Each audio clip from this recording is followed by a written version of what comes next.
मुस्लिम देश सिर्फ उन्हीं के होते हैं जिनके पास पैसा है और पावर है। ऐसा हम नहीं कह रहे, बल्कि सोशल मीडिया प्लेटफॉर्म्स पर गाजा की स्थिति को लेकर चर्चा में यही सब कुछ कहा जा रहा। तुर्की से लेकर पाकिस्तान और सऊदी से लेकर कतर तक ये सब सिर्फ बातों से मुस्लिम उम्मा की बातें बनाते हैं, और जब बात इसराइल से भिड़ने की आती है तो हथियारों को घर में छिपाकर बैठ जाते हैं। इसी बीच इसराइल को अंतर्राष्ट्रीय स्तर पर एक और करारा झटका लगा है, और यह झटका इस बार किसी मुस्लिम देश से नहीं, बल्कि लैटिन अमेरिका के लोकतांत्रिक राष्ट्र ब्राजील से आया। संयुक्त राष्ट्र में फिलिस्तीन मुद्दे पर हुई हाई लेवल मीटिंग के दौरान ब्राजील ने इस्राएली सरकार के खिलाफ कड़े और ऐतिहासिक फैसले लिए हैं, जिनका असर केवल कूटनीतिक नहीं बल्कि राजनीतिक और नैतिक रूप से भी दूरगामी समझा जा रहा है।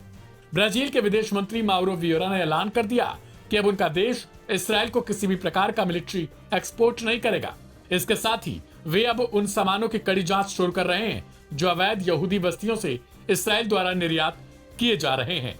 वियेरा ने कहा, जब हमारे सामने नरसंहार के आरोप हों तो केवल अंतर्राष्ट्रीय कानून का हवाला देना काफी नहीं है, नियमों को लागू करने की राजनीतिक इच्छा शक्ति दिखानी होगी।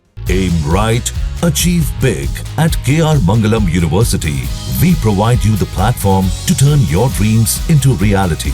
At KR Mangalam University. यह वही ब्राजील है जिसने पहले ही तेल अवीव से अपने राजदूत को वापस बुलाया था और इसराइल द्वारा भेजे गए नए राजनयिक की नियुक्ति को भी टाल दिया था। अब सैन्य और व्यापारिक संबंधों में सख्ती ने यह साफ कर दिया है कि ब्राजील सिर्फ निंदा नहीं कर रहा, वह वास्तविक कार्रवाई में भी यकीन रखता है। ब्राजील ने यहां तक भी ऐलान कर दिया है कि वह इंटरनेशनल कोर्ट ऑफ जस्टिस यानी आईसीजे में दक्षिण अफ्रीका द्वारा दायर उस मुकदमे का भी समर्थन करेगा जिसमें इसराइल पर गाजा में नरसंहार का आरोप है। वियेरा ने दो टूक कहा, ब्राजील अब इसराइल की निर्दोषता की संस्कृति को और बर्दाश्त नहीं करेगा।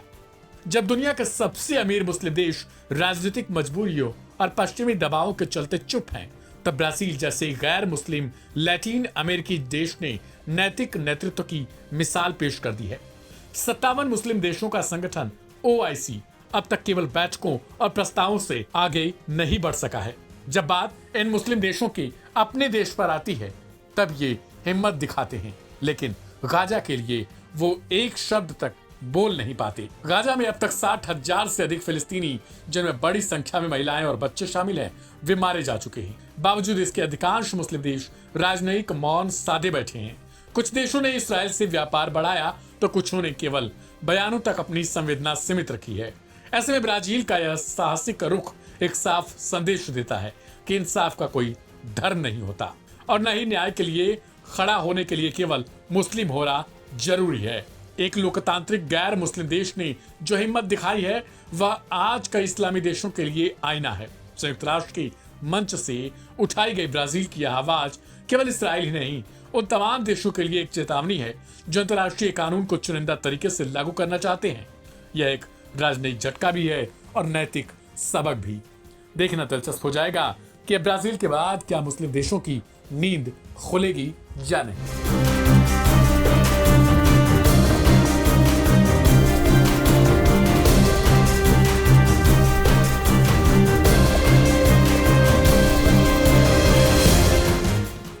गाजा पर लगातार अटैक कर रहे इसराइल पर चौतरफा मार पड़ रही है।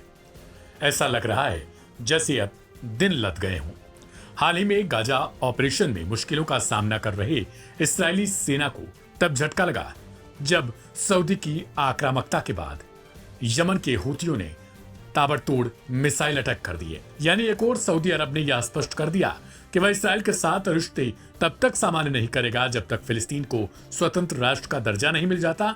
वहीं दूसरी ओर यमन के ईरान समर्थित हूती विद्रोहियों ने इसराइल की ओर एक बैलिस्टिक मिसाइल दाग दी। हालांकि आईडीएफ का दावा है कि इस मिसाइल को इस्राएली वायु रक्षा प्रणाली ने समय रहते मार गिराया, लेकिन इसराइल के केंद्र में और यरूशलेम में खतरे के सायरन गूंज उठे और दहशत फैल गई। यहाँ सऊदी अरब के तल्ख तेवरों से जहां इसराइल के लिए नई चुनौती मिल चुकी, तो दूसरी ओर हूतियों ने बीते कई महीनों से इसराइली सेना को नाको चने चबवा दिए। आईडीएफ के मुताबिक 18 मार्च से अब तक जब से गाजा में इसराइल ने दोबारा सैन्य अभियान शुरू किया, हूतियों ने 66 बैलिस्टिक मिसाइलें और 17 ड्रोन इसराइल की ओर दागे हैं। यह घटना इस बात की ओर इशारा करती है कि गाजा का संघर्ष अब एक क्षेत्रीय युद्ध का रूप लेता जा रहा है, जिसमें कई देश और गुट सक्रिय हो चुके हैं। इसी सैन्य हमले के बीच सऊदी विदेश मंत्री प्रिंस फैसल बिन फरहान ने न्यूयॉर्क में एक संवाददाता सम्मेलन में बड़ा ऐलान करते हुए कहा कि सऊदी अरब इसराइल के साथ किसी भी तरह के संबंध तब तक सामान्य नहीं करेगा जब तक फिलिस्तीन को उसका वैध हक नहीं मिल जाता और गाजा में युद्ध बंद नहीं हो जाता। Aim right, achieve big. At KR Mangalam University, we provide you the platform to turn your dreams into reality. At KR Mangalam University.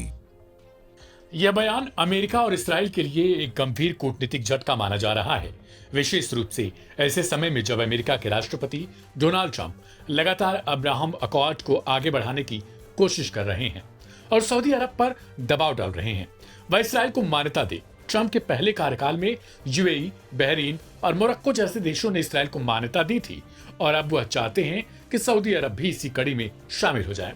हालांकि अब सऊदी प्रिंस मोहम्मद बिन सलमान की सरकार ने साफ कर दिया कि यह तभी संभव होगा जब इसराइल फिलिस्तीन के लिए 2 राष्ट्र समाधान को मान्यता दे और गाजा में युद्ध विराम लागू हो।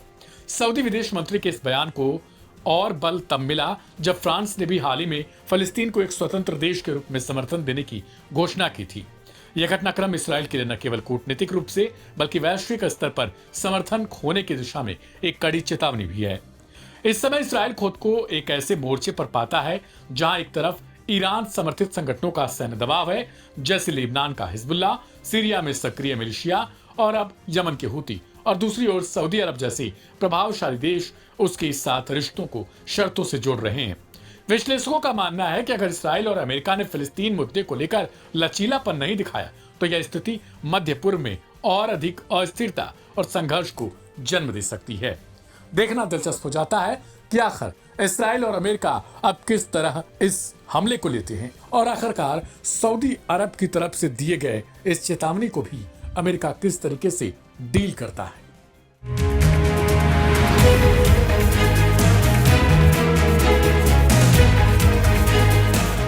हाल ही में फ्रांस ने फिलिस्तीन को एक राष्ट्र के रूप में मान्यता देने की घोषणा की। इसके बाद दुनिया भर से फिलिस्तीन के पक्ष में आवाज उठने लगी और इसी बीच में एक बड़ा सम्मेलन हो रहा है। आपको बता दें कि 28 से 30 जुलाई तक संयुक्त राष्ट्र मुख्यालय में सऊदी अरब और फ्रांस द्वारा फिलिस्तीन प्रश्न के शांतिपूर्ण समाधान के लिए एक उच्च स्तरीय अंतर्राष्ट्रीय सम्मेलन ने वैश्विक मंच पर फिलिस्तीनी राज्य की स्थापना के लिए एक महत्वपूर्ण कदम उठाया है।